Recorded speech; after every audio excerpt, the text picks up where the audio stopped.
ఈ గ్రంథం మీద మీరు గ్రహించారా? రామాయణం అంటారు. అంటే సీతారాముడు గురించి ఉంటుందండి ఈ గ్రంథంలో. శ్రీకృష్ణుడి గురించి ఉంటుంది ఈ గ్రంథంలో. భగవద్గీత అంటే చూడండి, శ్రీకృష్ణుడు భగవద్గీత గురించి. దీంట్లో భగవద్గీత ఇది శ్రీకృష్ణుడిది.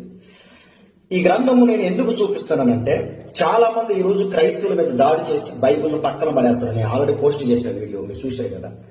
నేను ఒకటే చెప్తున్నాను, ఈ గ్రంథము నేను వస్తున్నప్పుడు ఒక బేపనతను పిలిచాడు నన్ను. కుక్కట్పల్లి దగ్గర ఎగ్జిబిషన్ పెట్టారు. అక్కడ వస్తుంటే బ్రదర్ తీసుకోండి, రాముడు గురించి శ్రీకృష్ణుడి గురించి తెలుసుకోండి అని ఇట్లా అడుగుతూ బతిలాడుతున్నాడు. అడుగుతుంటే నేను డబ్బులు పెట్టి కొనుక్కున్నాను, ఫ్రీగా కాదండి, కొనుక్కున్నాను. అయితే ఈశ్వరుడి గ్రంథాలు తీసుకొని వీధి సువార్త చేస్తున్నారు. పాస్టర్స్ ఉన్నారు కదా, బలవంతంగా ఎవరు వారు కూడా ఎవరి దగ్గరికి వస్తే వాళ్ళకి కొన్ని మాటలు చెప్పి ఈ గ్రంథాలు ఫ్రీగా ఇస్తారు. ఎందుకంటే ఈ గ్రంథంలో ఉన్న కొన్ని మంచి మాటలు తెలుసుకోవాలని. వీరు కూడా నాకు ఎందుకు ఇచ్చారు 5వ సహోదరులు వేపనోళ్ళు అంటే, ఈ గ్రంథంలో రాముడి గురించి తెలుసుకో, శ్రీకృష్ణుడి గురించి తెలుసుకో అన్నారు. అవును, నిజమే కదా, మంచి సత్యం తెలుసుకున్నాం, తప్పేంది. ఈ రోజు ఈ గ్రంథాన్ని ప్రకటిస్తున్న క్రైస్తవుల మీద 5వ సహోదరులు దాడులు ఎందుకు చేస్తున్నారు? నెంబర్ 1 పాయింట్ తెలుసుకోండి.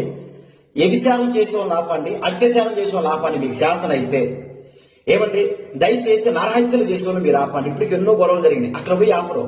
ఏదైనా మంచి పని చేస్తుంటే అక్కడ ఆపుతున్నది. ఏంటంటే మన ఇండియాలో ఉన్న చెడ్డ లక్షణాలు. మంచిని ఖండించొద్దు, చెడిని ఖండించండి, అప్పుడు మీకు మంచిది.